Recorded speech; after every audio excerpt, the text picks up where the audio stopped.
ജെക്സി Thomas, CPM നിലപാട് എന്താണ്? Rahul Mamkootathil Palakkad MLA സ്ഥാനം രാജിവെക്കണമെന്നാണോ, അതോ അത് കോൺഗ്രസ് തീരുമാനിക്കട്ടെ എന്നുള്ളതാണോ, അതോ MLA ഇറങ്ങുന്ന രാഹുലിനെ അവിടെ തടയുമെന്നാണോ? ജയ്ക്ക്,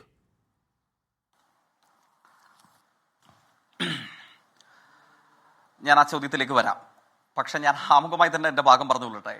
എനിക്ക് കേരളം ഇതിനോടകം കോൺഗ്രസ് എന്നോ ഇടതുപക്ഷമെന്നോ ഞാൻ മനസ്സിലാക്കുന്നു സംഘപരിവാരമെന്നോ വ്യത്യാസമില്ലാതെ അല്പമെങ്കിലും മനുഷ്യത്വം തൊട്ടു തീണ്ടിയിട്ടുള്ള കേരളത്തിൽ ലോകമെമ്പാടുമുള്ള മുഴുവൻ മലയാളികളും ഏതു വിധത്തിലാണ് നമ്മളുടെ ചർച്ചയുടെ ഈ പ്രശ്നത്തെ അവർ മുഖവിലേക്ക് എടുക്കുന്നത് നമുക്കെല്ലാവർക്കും അറിയാം എന്നാണ് പരിമിതികളോടുകൂടെ ഞാൻ മനസ്സിലാക്കുന്നത്. പക്ഷെ അത്തരമൊരു വിഷയത്തിന്റെ ചർച്ചയുടെ ആദ്യഘട്ടത്തിൽ തന്നെ നിങ്ങൾക്കിത് പറയാൻ അവകാശമുണ്ടോ? ഏത് കേരളത്തിലെ ലക്ഷണമൊത്ത യുവജന പ്രസ്ഥാനത്തിൽ ഒന്നായിട്ട് കോൺഗ്രസ്സുകാർ അവകാശപ്പെടുന്ന യൂത്ത് കോൺഗ്രസിന്റെ സംസ്ഥാന അധ്യക്ഷൻ, അദ്ദേഹത്തെ സംബന്ധിച്ച് ഉയർന്നു വന്നിട്ടുള്ള തെളിവുകളോട് കൂടിയിട്ടുള്ള പലവിധ വിവരങ്ങൾ നമുക്ക് മുമ്പാകെ ഫണം വിടർത്തി നിൽക്കുന്നുണ്ട്. ആ ഫണം വിടർത്തി നിൽക്കുന്ന അവസരത്തിൽ നമ്മുടെ നാട്ടിൽ കേരളത്തിലെ എല്ലാ വിഭാഗം വരുന്ന ജനങ്ങളും ഇത് ഏറ്റവും പ്രധാനപ്പെട്ട ഒരു രാഷ്ട്രീയ പ്രശ്നമായി ചർച്ച ചെയ്യുന്ന അവസരത്തിൽ ഈ ചർച്ചയ്ക്ക് നേതൃത്വം നൽകുന്ന ആളുകൾ തന്നെ ചോദിക്കുകയാണ് BJPയോട്, നിങ്ങൾക്കിത് പറയാൻ അവകാശമുണ്ടോ? നിങ്ങൾ പ്രജ്വൽ രേവണ്ണയെ നിങ്ങൾ എന്ത് ചെയ്തു? ഇടതുപക്ഷത്തെ മുൻനിർത്തി പറയുന്നു, നിങ്ങൾക്കിത് പറയാൻ അവകാശമുണ്ടോ? നിങ്ങൾക്ക് എന്തുകൊണ്ട് ഭയക്കുന്നു? നിങ്ങൾ കൊല്ലം MLA ആയിട്ടുള്ള ശ്രീ M മുകേഷിന്റെ നേർക്ക് എന്ത് നടപടി സ്വീകരിച്ചു? അതുകൊണ്ട് തുടക്കത്തിന്റെ ആ ആദ്യഘട്ടത്തിൽ തന്നെ അസാധാരണ ബാലൻസിങ് നടത്തിയിട്ട് ഈ കേസ് കെട്ടുകളിൽ അനിതര സാധാരണമായ ചർമ്മബലമുള്ള ആളുകൾക്ക് മാത്രം ന്യായീകരിക്കാൻ കഴിയുന്ന, ചിലപ്പോൾ മൃഗശാലകളിൽ മാത്രം കാണുന്ന മൃഗങ്ങൾക്ക് പോലും ന്യായീകരിക്കാൻ ഞാൻ എൻട്രോ ഉദ്ദേശിച്ച് പറയുകയാണെങ്കിൽ താങ്കൾ എത്താൻ വൈകിയതുകൊണ്ട് തോന്നുന്നതാണ്. ഇത്തരം കാര്യങ്ങൾ അത് കേട്ടിട്ട് പറയൂ. ആരെങ്കിലും പറയുന്ന കേട്ട് പറയല്ലേ? ഏതാണ് ഞാൻ ചോദിക്കുന്നത്, എന്റെ ഇൻട്രോയെ പറ്റിയാണ് താങ്കൾ പരാമർശിക്കുന്നതെങ്കിൽ താങ്കൾ അത് എത്താൻ എന്റെ ഇൻട്രോയെ പറ്റിയാണ് താങ്കൾ പറഞ്ഞതെങ്കിൽ താങ്കൾ എത്താൻ വൈകിയതുകൊണ്ട് അത് കേൾക്കാത്തതുകൊണ്ടാണ് അങ്ങനെ തോന്നുന്നത്. ഞാൻ വേണമെങ്കിൽ അയച്ചു തരാം. അത് കേട്ടിട്ട് മൊത്തം കേട്ട് പറയൂ.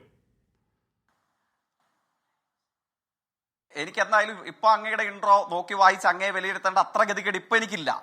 അപ്പൊ അങ്ങയുടെ ഇൻട്രോയെ കുറിച്ചല്ല അങ്ങ് BJPയുടെ പ്രതിനിധിയുമായി നടത്തിയിട്ടുള്ള ചോദ്യത്തിന്റെയും മറുപടിയുടെയും ഒരു രൂപം ഈ ചർച്ചയിൽ ഇരുന്നുകൊണ്ട് തുടക്കം മുതൽ തന്നെ ചർച്ചയിൽ BJP പ്രതിനിധിയോട് ചോദിച്ചതിന് പ്രശാന്ത് മറുപടി പറയട്ടെ, അത് ജേക്ക് പറയണോ? പക്ഷേ BJP പ്രതിനിധിയോട് ചോദിച്ച ചോദ്യത്തിന് മറുപടി പറയാൻ വന്നിരിക്കുന്ന BJP ആഭിമുഖ്യമുള്ള ഒരാളല്ല ഞാൻ പറഞ്ഞത് എന്താണ്, നിങ്ങൾ ഈ കാര്യത്തിനകത്ത് പൊതുകാര്യ പ്രസക്തമായ നിലയിൽ അന്തസ്സുള്ള കേരളത്തിലെ ലോകമെമ്പാടുമുള്ള മുഴുവൻ മലയാളികളും ചർച്ച ചെയ്ത ഈ കാര്യത്തിൽ ഏതെങ്കിലും ഒരു രാഷ്ട്രീയ പ്രസ്ഥാനം അഭിപ്രായം പറയുമ്പോൾ പ്രജ്വൽ രേവണ്ണ മുതൽ കൊല്ലം MLA ആയിട്ടുള്ള M മുകേഷിനെ വരെ ഇടവും വലവും ഇരുത്തിയിട്ട് നിങ്ങൾക്ക് മനസ്സിലാവുന്നില്ല ജയിക്കെ, ഇതൊക്കെ ചോദ്യം ചെയ്യാൻ അർഹതയുണ്ടോ? എനിക്ക് മനസ്സിലാവുന്നില്ല ജയിക്കെ. ഞാൻ പ്രജ്വൽ രേവണ്ണയുടെ വേട്ടയുടെ കാര്യം പറയുമ്പോൾ, ബ്രിജ്ഭൂഷൺ ശരൺ സിംഗ് യാദവിന്റെ വേട്ടയുടെ കാര്യം പറയുമ്പോൾ, യെദ്യൂരപ്പയുടെ പോക്സോ കേസിന്റെ കാര്യം പറയുമ്പോൾ അതിന് മറുപടി പറയേണ്ടത് എന്താ പ്രശാന്ത് ശിവനല്ലേ? അതെന്തിനാണ് ജേക്ക് ഏറ്റുപിടിക്കുന്നത്? ജേക്ക് CPM മറുപടി പറ. എന്റെ ചോദ്യം, രാഹുൽ മാങ്കൂട്ടത്തിൽ MLA സ്ഥാനം രാജിവെക്കണം നിലപാട് CPM ഉണ്ടോ?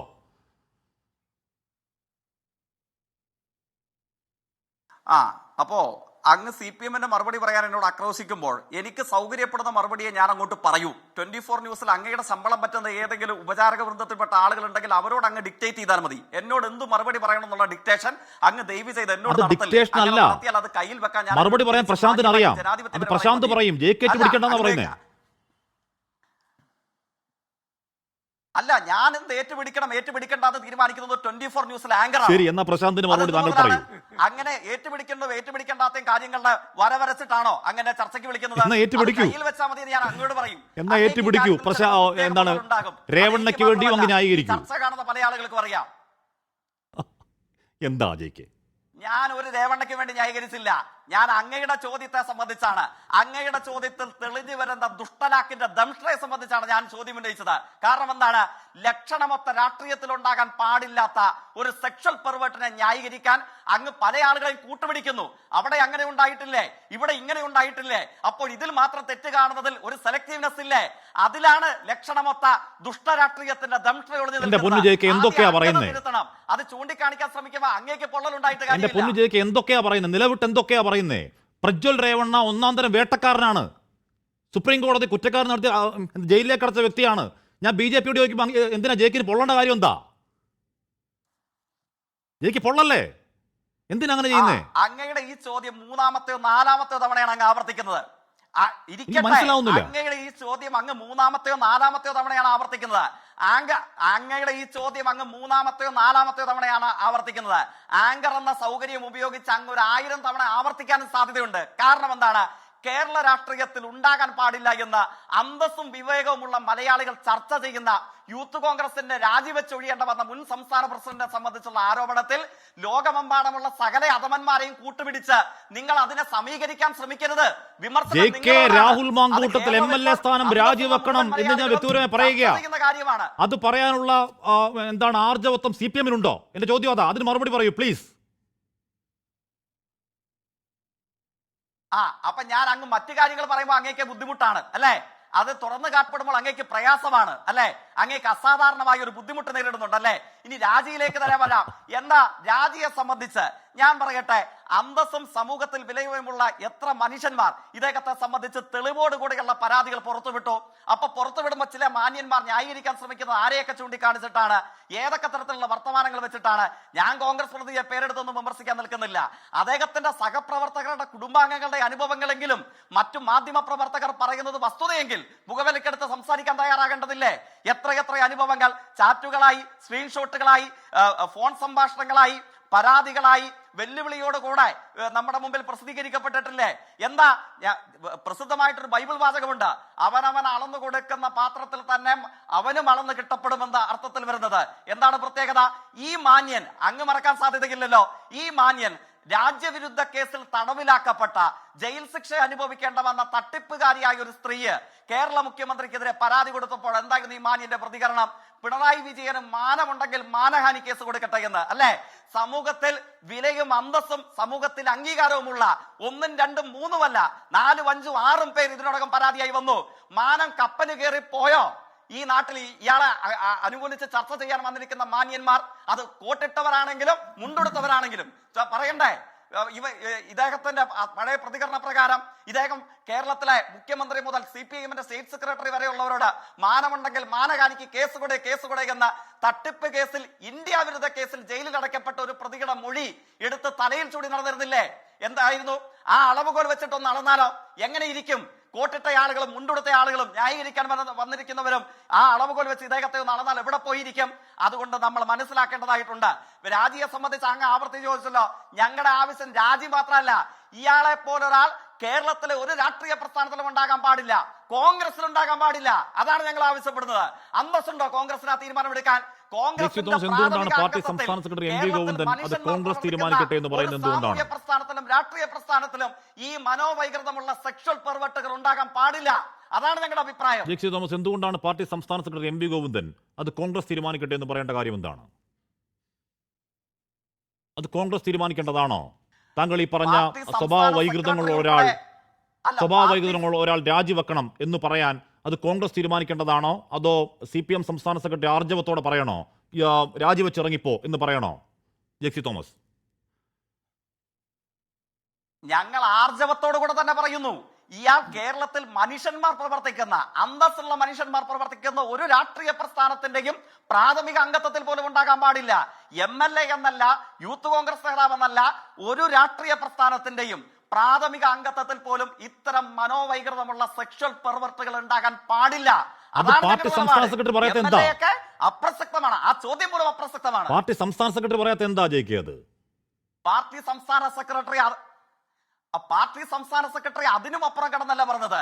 കേരളത്തിലെ CPIM എന്ന മാത്രം ആവശ്യമല്ല, കേരളത്തിലെ പൊതുജനങ്ങളുടെ ആവശ്യം, കേരളമാകെയുള്ള ലോകമെമ്പാടുമുള്ള മലയാളികളുടെ ആവശ്യം. ഇയാൾ ഇത് അവസാനിപ്പിച്ച് ഇറങ്ങിപ്പോകുക എന്നുള്ളതാണ്. അത് അങ്ങനെയാണല്ലോ വിശദീകരിച്ചത്. അങ്ങ് അത് ശ്രദ്ധിച്ചില്ലേ? അദ്ദേഹത്തിന്റെ വാചകം അങ്ങ് മാധ്യമ പ്രവർത്തകരുമായിട്ടുള്ള സംഭാഷണത്തിൽ അങ്ങ് കേട്ടില്ലേ? അതായിരുന്നില്ല CPIM-ന്റെ സംസ്ഥാന സെക്രട്ടറി പറഞ്ഞിട്ടുണ്ടായിരുന്നത്. ഇതൊരു CPIM ആവശ്യം എന്ന നിലയിലല്ല, ഇതൊരു ഇടതുപക്ഷ ആവശ്യം മാത്രം എന്ന നിലയിലല്ല. കേരളത്തിലെമ്പാടുമുള്ള ലോകമെമ്പാടുമുള്ള അന്തസ്സുള്ള മലയാളികളുടെ അനുഭവങ്ങളിൽ ഇത്തരത്തിലുള്ള ഒരാൾ ഇവിടെ ഉണ്ടാകാനേ പാടില്ല. പരിഷ്കരണത്തിന് വിധേയമാക്കേണ്ടതായിട്ടുണ്ട്. അതാണ് CPIM-ന്റെ സംസ്ഥാന സെക്രട്ടറി പറഞ്ഞത്. ഞാൻ പ്രശാന്തിലേക്ക് എത്തുമ്പോൾ രാജീവ് പി നായർ ചുരുങ്ങിയ വാക്കിൽ മറുപടി, തങ്ങളുടെ ഊഴമല്ല പ്രശാന്തിന്റെ ഊഴമാണെങ്കിൽ കൂടിയും. രാജീവ് പി നായർ, അപ്പോൾ പാർട്ടി സംസ്ഥാന സെക്രട്ടറി MV ഗോവിന്ദൻ നിലപാടില്ലാതെ പറഞ്ഞതല്ല, CPM അല്ല പൊതുജനം തന്നെ രാജിവെക്കണം എന്ന് ആഗ്രഹിക്കുന്നു, അതുകൊണ്ട് രാജിവെച്ച് പോകണം എന്നാ പറയുന്നത്. അതുകൊണ്ട് CPM ഒറ്റയ്ക്ക് ആവശ്യം ഉന്നയിക്കുന്നില്ല, നാട് മൊത്തം ആവശ്യപ്പെടുകയാണെന്നാണ് പറയുന്നത്. അല്ലല്ല, ഞാൻ ആദ്യമായിട്ടാണ് ഞാൻ പ്രതിരോധത്തിലാവേണ്ട ഒരു ചർച്ചയിൽ CPM പ്രതിരോധത്തിലാവുന്നത് കാണുന്നത്. അദ്ദേഹം ആദ്യം തന്നെ സത്യം പറഞ്ഞാൽ ഈ ആക്രോശം ഉന്നയിക്കേണ്ട ഞാനായിരുന്നിരിക്കാം. പക്ഷെ ഞങ്ങൾ നൈതികമായൊരു നിലപാടെടുത്തുകൊണ്ടാണ്. ഹാഷ്മിക്ക് ഓർമ്മയുണ്ടല്ലോ, ഈ കൊല്ലം MLA ആയിരുന്ന മുകേഷിൻ്റെ പുറകെ നിങ്ങൾ എത്ര ദൂരം, എറണാകുളം വരെ നിങ്ങൾ കാർ ഓടിച്ച് വന്നില്ലേ? എത്ര ദിവസം ആ വീടിന് മുന്നിൽ കിടന്ന ആ MLA ഒരു വാക്കൊന്നും മിണ്ടാനായിട്ട് ഇല്ലേ? ഈ ഏതെങ്കിലും CPM നേതാക്കന്മാർക്ക് മിണ്ടാൻ ത്രാണി ഉണ്ടായിരുന്നോ? നിങ്ങൾക്കൊരു ആളുടെ പുറകെ ഓടേണ്ടി വന്നില്ലല്ലോ. കാരണം എന്താ? ആ പാർട്ടിയുടെ ഏറ്റവും ഉന്നതമായ നേതൃത്വം, പ്രതിപക്ഷ നേതാവ് പറഞ്ഞു, ഞങ്ങൾ ഡിസോൺ ചെയ്യുന്നു, ഞാൻ മുൻകൈയെടുത്ത നടപടി ഉണ്ടാവും. രാജു പി നായർ അതവിടെ നിൽക്കട്ടെ, ഞാൻ ചോദിക്കട്ടെ ഇല്ല രാജു പി നായർ ഈ പറയുന്ന എന്താണ് ഈ ഇല്ല ഞാൻ ഒറ്റ കാര്യം ഞാൻ ഒരേ ഒരു കാര്യം ചോദിച്ചോട്ടെ എന്ന് പറഞ്ഞാൽ ഇപ്പോൾ പുറത്തു വരുന്ന ഞാൻ അങ്ങനെ എത്തും ഇപ്പോൾ വരുന്ന ഈ പറഞ്ഞ സ്ക്രീൻഷോട്ടുകൾ, ഈ പറഞ്ഞ ഓഡിയോ ക്ലിപ്പുകൾ, അതിൽ രാഹുൽ മാങ്കൂട്ടത്തിൽ പേരുണ്ട് ചോദിച്ചാൽ പല ഫേസ്ബുക്ക് മെസ്സഞ്ചറിൽ രാഹുൽ മാങ്കൂട്ടത്തിൽ പേരുണ്ട്, അതില്ലെന്ന് പറഞ്ഞിട്ടില്ല.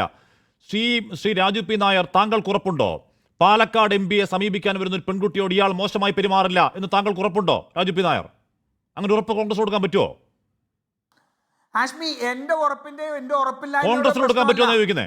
ആ ഒരു സ്ത്രീ പറയുന്നേക്കൂ എന്റെ ഉറപ്പില്ലായ്മയുടെ പ്രശ്നമല്ല. ഈ നാട്ടിൽ എഴുതി കൊടുക്കാത്ത ഒരു പരാതി തൻ്റേതല്ലാതെ മറ്റുള്ളവർക്ക് അനുഭവിക്കേണ്ടി വന്നു ഒരു പീഡനം എന്ന് പറഞ്ഞുകൊണ്ട് ഒരു സ്ത്രീ വന്നു പറഞ്ഞപ്പോ ആ സ്ത്രീയെ മുഖവിലക്കെടുത്തുകൊണ്ടാണ് പാർട്ടി നടപടിയെടുത്തത്. എഴുതി കൊടുത്ത പരാതി പോലീസ് കേസെടുത്ത് അന്വേഷിച്ച് കുറ്റപത്രം കൊടുത്ത മുകേഷ് എവിടെയാണ് ഇപ്പോൾ ഉള്ളത്?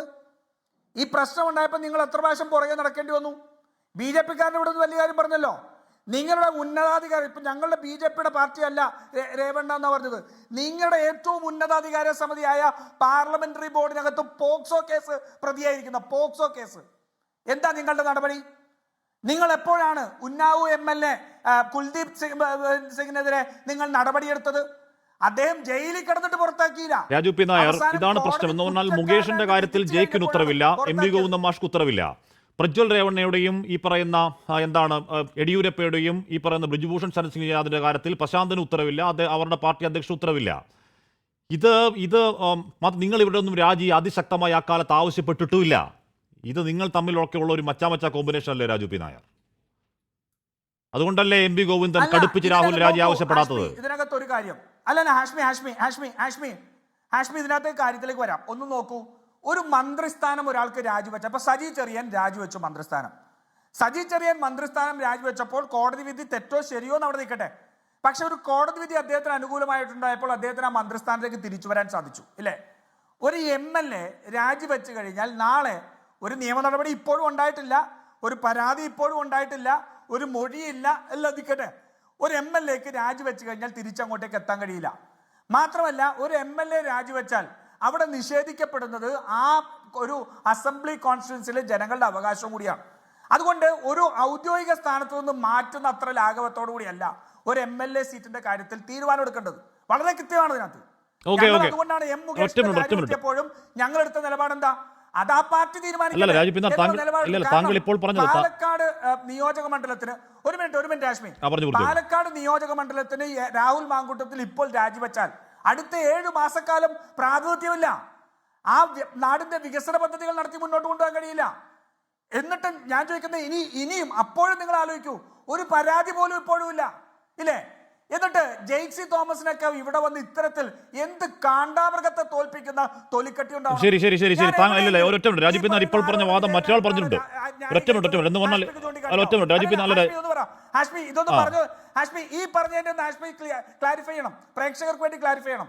ഞാൻ സംസാരിച്ച ഏതെങ്കിലും ഘട്ടത്തിൽ ഈ ആരോപണ വിധേയനായിട്ടുള്ള ഒരാളെ ന്യായീകരിച്ചത് ഹാഷ്മി കണ്ടോ? കണ്ടില്ല. പക്ഷെ പരാതിയില്ലെന്ന് പറയില്ലേ? ഞാൻ പറയുന്ന പരാതി ഇല്ലെന്ന ടെക്നിക്കാലിറ്റിയിൽ പിടിച്ചു തൂങ്ങാൻ പറ്റിയ ഒന്നല്ല പുറത്തു വരുന്ന ആരോപണങ്ങളുടെ ഗൗരവം. രാജു പി നായർ, ആ ഓഡിയോ ക്ലിപ്പ് താങ്കൾ കേട്ടുണ്ടാവണം. ഒരു അബോർഷന് വിധേയമാകാൻ നിൽക്കുന്ന ഒരു പെൺകുട്ടിയാണ്, ഓർത്തഡോക്സ് വിവാഹിതയല്ല, പക്ഷെ ഗർഭിണിയാണ്. വീട്ടിൽ എന്ത് പറയുന്ന ആദിയുണ്ട്, നാട്ടുകാരെന്ത് പറയുന്ന ആദിയുണ്ട്, സോഷ്യൽ ടാബു ഉണ്ട്. പോയി പണി നോക്കാനൊക്കെ പറയുന്നത് എൻറൂട്ടഡ് ക്രിമിനാലിറ്റിയാണ്. രാജു പി നായർ, വെച്ചു പൊറപ്പിച്ചുകൂടാതെ ക്രൂരതയാണ്, മനസാക്ഷി വിരുദ്ധതയാണ്. അത് പറഞ്ഞ ആൾക്കാർ ഹാഷ്മി അതാണ്, അവിടെയാണ് ഹാഷ്മി ഓഡിറ്റ് ചെയ്യപ്പെടുമ്പോൾ അത് പറഞ്ഞ ആൾക്കാരാണ് ആ വാദം പോലും ഉന്നയിക്കാതെ രാജിവെപ്പിച്ച പാർട്ടിയെ ചോദ്യം ചെയ്യാൻ വരുന്നത് ഇല്ലേ? മുകേഷിന്റെ കാര്യത്തിൽ ഇവർ എന്ത് നിലപാടെടുത്തത്? രാഷ്ട്രീയ ഗൂഢാലോചന എന്നല്ലേ ഇവർ പറഞ്ഞത്? ആ ഉന്നയിക്കപ്പെട്ട സ്ത്രീക്കെതിരെ എന്തൊക്കെ ആരോപണം ഉന്നയിച്ചു? ഞങ്ങൾ ആ ഉന്നയിക്കുന്ന സ്ത്രീക്കെതിരെ, റിനിക്കെതിരെ എന്തെങ്കിലും ഒരു ഗൂഢാലോചന ആരോപണം ഞങ്ങൾ പറഞ്ഞോ? അല്ല, V K Sreekandan M P പറഞ്ഞു. ഇല്ല, വി കെ ശ്രീകണ്ഠൻ പറഞ്ഞു അർദ്ധവസ്ത്രം ഉടനെ കയറി പിടിച്ചു. പ്രതിപക്ഷ നേതാവ് രാഷ്ട്രീയമായി അല്ലല്ല V K Sreekandan M P പറഞ്ഞു അർദ്ധവസ്ത്രം ഏതോ നേതാക്കളെ കെട്ടിപ്പിടിക്കുന്നു എന്നൊക്കെ പറഞ്ഞു. വൃത്തിയോട് പറഞ്ഞു വി കെ ശ്രീകണ്ഠൻ. പിന്നെ തിരുത്തിയെങ്കിലും അതൊക്കെ അപ്പൊ തന്നെ തിരുത്തിച്ചല്ലോ. പ്രതിപക്ഷ നേതാവ് ഏറ്റവും വലിയ രാഷ്ട്രീയ ഡിഫൻസിൽ നിൽക്കേണ്ട ഒരു സാഹചര്യത്തിൽ ആ ആരോപണം ഉന്നയിച്ച സ്ത്രീയെ കുറിച്ച് പറഞ്ഞത് എന്റെ മകളാണ്, എന്റെ മകൾക്ക് തുല്യമാണ്. കാരണം ആ സ്ത്രീ ഒരു കാരണവശാലും ഒരു മോബ് ലിഞ്ചിങ്ങിന്, ഒരു സൈബർ ലിഞ്ചിങ്ങിന് വിട്ടുകൊടുക്കാൻ പാടില്ല എന്നുള്ള സ്ത്രീപക്ഷ രാഷ്ട്രീയം കൂടി അതിനകത്ത് ഇരിപ്പുണ്ട്. ഞങ്ങൾ ആ കുട്ടിയെ കുറിച്ച് CPM-ന്റെ ഗൂഢാലോചനയാണോ? രാവിലെ 5 മണിക്ക് രാഹുൽ മാങ്കൂട്ടത്തിലെ കയറി അറസ്റ്റ് ചെയ്ത CPM ഇതും ചെയ്യും എന്ന് ഞങ്ങൾ പറഞ്ഞിരുന്നെങ്കിൽ ആ കുട്ടിക്കെതിരെ കൂടി ആക്രമണം ശക്തമാവുമായിരുന്നു. ആക്രമിക്കരുതുള്ള സന്ദേശം കൊടുത്തത് നടപ്പായില്ല. ആക്രമണം ഉണ്ടായി. ഈ പറയുന്ന എന്താണ് ഈ ആക്രമണം ഉണ്ടായി? ഹണി ഭാസ്കറിനെതിരെ ആക്രമണം ഉണ്ടാവുന്നുണ്ട്, പരാതി കൊടുത്തിട്ടുണ്ട്. ഒന്നും ഉണ്ടാവില്ല, ഒരു ചുക്കും ഉണ്ടാവില്ല. ഈ സൈബർ ആക്രമണത്തിൽ പരാതി കൊടുത്താൽ ഈ നാട്ടിൽ ചുക്കും ഉണ്ടാവില്ല. ശരി. ലോകത്തെവിടെയായാലും ഏത് സമയത്തും 24 വാർത്തകളും ഓഗ്മെന്റഡ് റിയാലിറ്റി പാക്കേജുകളും എക്സ്പ്ലെയിനറുകളും വിശദമായി കാണാൻ ഞങ്ങളുടെ യൂട്യൂബ് ചാനൽ നിങ്ങൾക്ക് സബ്സ്ക്രൈബ് ചെയ്യാം.